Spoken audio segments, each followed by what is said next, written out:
Ketika pedang Umar bin Khattab terdiam untuk selamanya, dunia Islam menanti dengan nafas tertahan. Siapa yang akan memegang tampuk kekuasaan?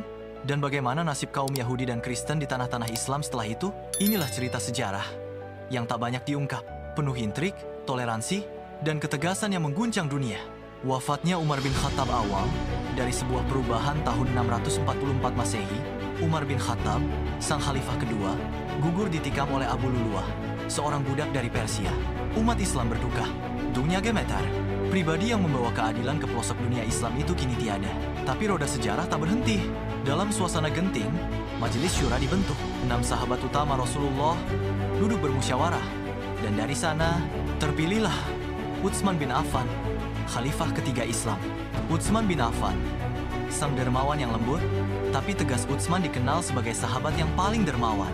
Lembut dalam tutur kata, namun tegas dalam memimpin.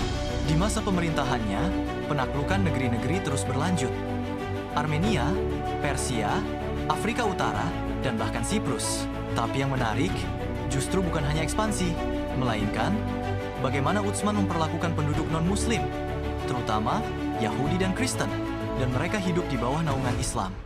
Setelah penaklukan, seperti Yerusalem, Syria, dan Mesir, banyak penduduknya adalah Kristen dan Yahudi. Tapi, mereka tidak dipaksa masuk Islam.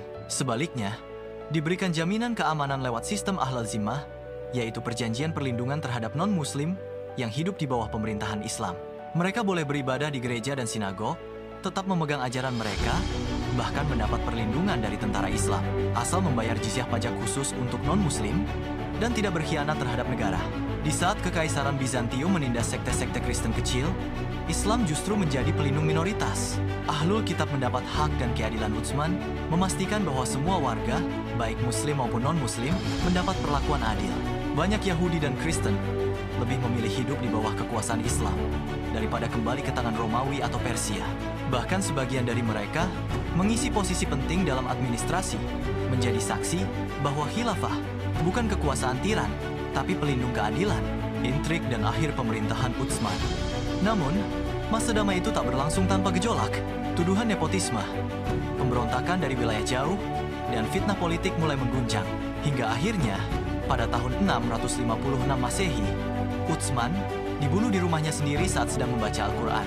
Masa setelah Umar bukan hanya kelanjutan kejayaan Islam, tapi juga bukti bahwa peradaban Islam mampu merangkul perbedaan. Yahudi dan Kristen bukan hidup dalam kekuatan, tetapi di dalam perlindungan. Terima kasih sudah menonton. Bagaimana Ali bin Abi Thalib memimpin? Tunggu kisah selanjutnya.